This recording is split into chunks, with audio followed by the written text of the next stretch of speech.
महाराष्ट्रामधलं semi गव्हर्नमेंटचं एक टॉपचं college Chhatrapati संभाजीनगरचं. या कॉलेजमध्ये जर आपल्याला ऍडमिशन करायची असेल तर आपल्याला सीईटी सेलचं काउन्सिलिंग करावं लागतं आणि सीईटी सेलचं काउन्सिलिंग करत असताना महत्त्वाचं असतात आपले नीटचे मार्क्स. नीटचे मार्क्स नेमके किती असावे म्हणजे या कॉलेजमध्ये आपण कॅटेगरीनुसार सुरक्षित झोनमध्ये येऊ शकतो याचा सविस्तर विचार या व्हिडिओमध्ये आपण करतोय. पण त्या अगोदर गरजेचं आहे की या कॉलेजचं फी स्ट्रक्चर, कारण कॉलेज प्रायव्हेट आहे, यामध्ये मॅनेजमेंटची ऍडमिशन म्हणजे थोडक्यात आयक्यूची ऍडमिशन सुद्धा आपण करू शकतो. पण फी स्ट्रक्चर, कारण प्रायव्हेट कॉलेज म्हटलं की ओपनची फीज आली, ओबीसी, विजय, एनटी, एससी, एसटी वेगवेगळ्या फीज येतात. महत्वाचं आहे त्याबद्दल थोडक्यात आपण सुरुवातीला बघूया. 23/9/2024चं एक पीडीएफ यांचं फीजचं, म्हणजे जे मागच्या वर्षी काउन्सिलिंग झाली त्या प्रक्रियेचं, आणि हेच आपल्याला महत्वाचं आहे कारण या पद्धतीनेच हे सगळे फी स्ट्रक्चर आकारले जातात.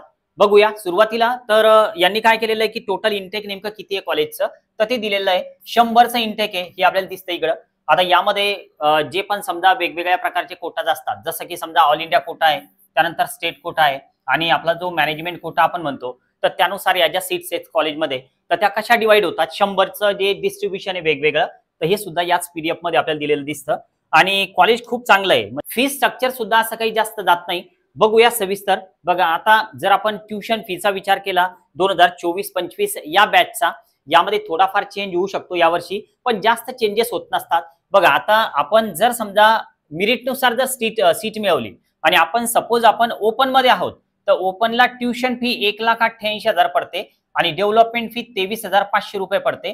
टोटल आपल्याला 2,11,500 रुपये पे करायचं काम पडू शकतं जर आपला ओपन कॅटेगरी मधून जर अलॉटमेंट झाली तर. कट ऑफ किती आहे तर हे तर नंतर आपण बघणार आहोतच.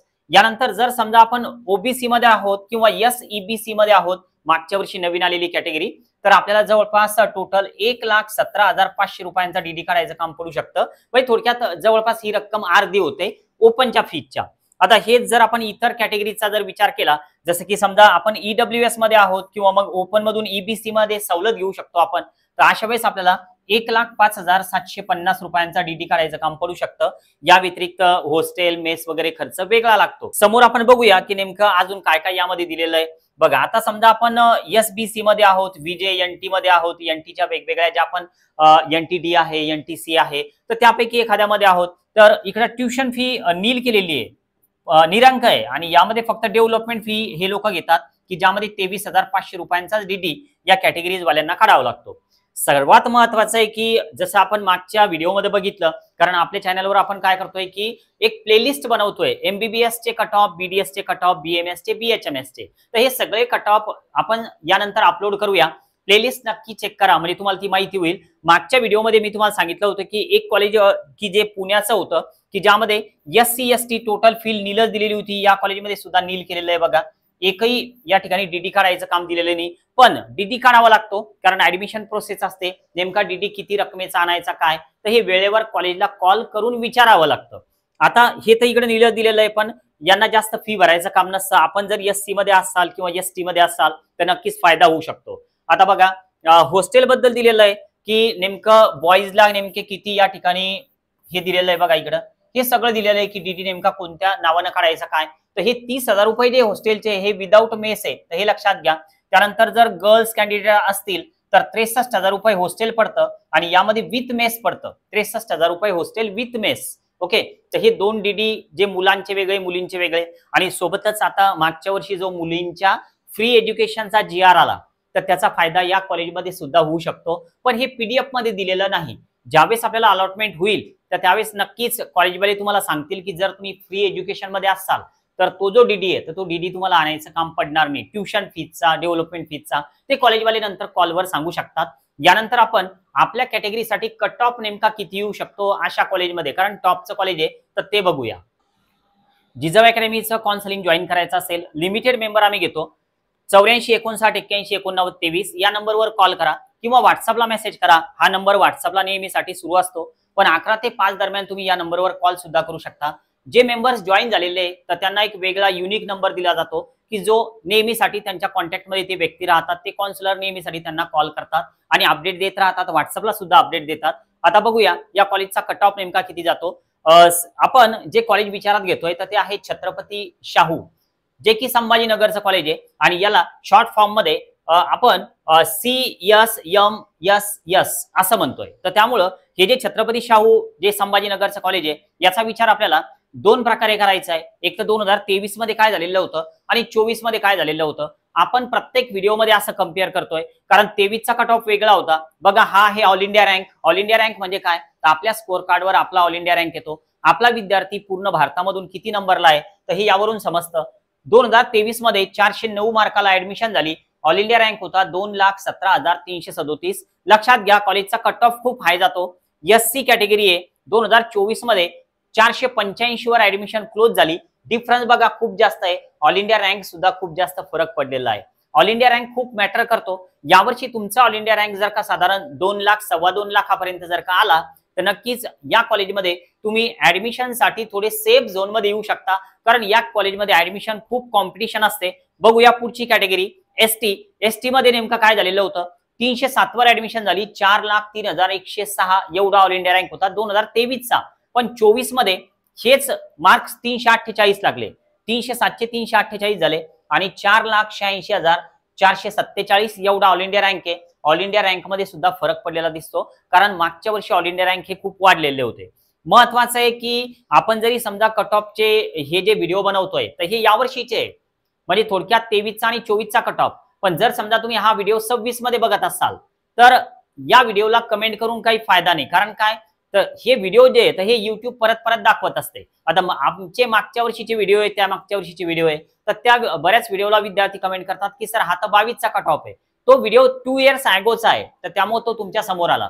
यावर्षीचा बघा की नेमका अपलोड कधी केलेला आहे हे महत्वाचं आहे.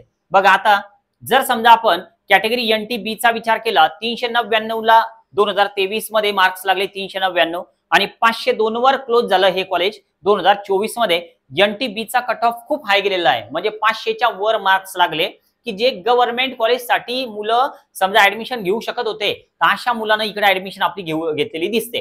कॉलेज चांगला असल्यामुळे या सगळ्या गोष्टी होतात कारण पेशंट फ्लो आहे सगळ्या गोष्टी आहे. बघा आता 460 मार्क्स आणि 529 मार्क्स. 529 असे एक विचार येतो की 529 मार्क्स याला तर MBBS मिळालं असतं पण MBBS नाही मिळालं म्हणून एक टॉपच्या कॉलेजमधून BMS करायचं म्हणून VJच्या विद्यार्थ्यांनी इथे ऍडमिशन घेतली. ऑल इंडिया रँक बघा 1,63,920 आहे आणि त्या मागच्या वर्षीचा 80 आहे. थोडक्यात 1.5 लाख 1,60,000 पर्यंत आपला ऑल इंडिया रँक पाहिजे. आपण VJ मध्ये पाहिजे अशा वेळेस या कॉलेजमध्ये आपण ऍडमिशन साठी थोडं सेफ झोन मध्ये येऊ शकतो. बघूया पुढची कॅटेगरी 466 आणि 2024 चा 547 कॅटेगरी NTC आहे. NTC मध्ये सुद्धा मागच्या वर्षी खूप कॉम्पिटिशन होती तसं 23 मध्ये पण दिसते कारण 466 मार्क्स मिळवणं म्हणजे काही सोपा विषय नाही. बघा आता यानंतर जर आपण आपला OBC चा विचार केला की कॉम्पिटिशन असते OBC मध्ये 23 मध्ये 463 मार्क्स लागले. 1.5 लाखाच्या आत ऑल इंडिया रँक आहे आणि 24 मध्ये काय झालं 517 आणि 1,80,985 ऑल इंडिया रँक होता या विद्यार्थ्याचा लास्ट ऍडमिशन झालेली. थोडक्यात आता आपण 1,60,000 1,80,000 या दरम्यान ऑल इंडिया रँक जर का आपला आला असेल आणि आपण OBC मध्ये असेल तर नक्कीच आपण या कॉलेजचा विचार करू शकतो BMS साठी. NTD साठी नेमकं काय झालेलं होतं 2023 मध्ये 466 मार्क्स लागले आणि 24 मध्ये 547 मार्क्स लागले NTD साठी. पण मित्रांनो तुमच्या एक लक्षात येत आहे का बघा ऑल इंडिया रँक जो आहे तर तो 1,40,000 आणि 1,60,000 70,000च्या दरम्यानच दिसतोय आपल्याला. तर त्यामुळं या स्कोरला आणि तुमच्या येणाऱ्या ऑल इंडिया रँकला तर तुम्ही व्यवस्थित चेक करा. थोडक्यात आपला ऑल इंडिया रँक हा 1,40,000 1,60,000च्या दरम्यान येतोय का तर हे बघा नक्कीच या कॉलेजमध्ये आपल्याला त्या ठिकाणी चॉईस फिलिंग मध्ये जर का आपण हे कॉलेज प्रेफर केलं तर ऍडमिशन मिळण्याचे चान्सेस वाढू शकतात. जर व्हिडिओला आतापर्यंत लाईक केला नसेल तर नक्की एकदा लाईक करा. बघा आता जर आपण समजा ओपनचा विचार केला 465 आणि 475 यामध्ये थोडा डिफरन्स तुम्हाला दिसतो की ऑल इंडिया रँक जो आहे तर तो एकदम वाढलेला आहे. ओपनचा कट ऑफ जो आहे तर तो OBC पेक्षा म्हणजे थोडक्यात त्या आपण जी NT कॅटेगरी बघितली तर त्यापेक्षा पण हा थोडा कमी आलेला दिसतो.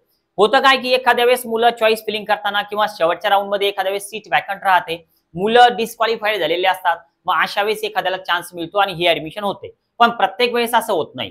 अशी कॅटेगरी की जी 23 मध्ये नव्हती सर्वांना माहिती आहे SEBC तर त्यामुळं SEBC वाल्यांनी 476 ला या ठिकाणी ऍडमिशन घेतलेली होती.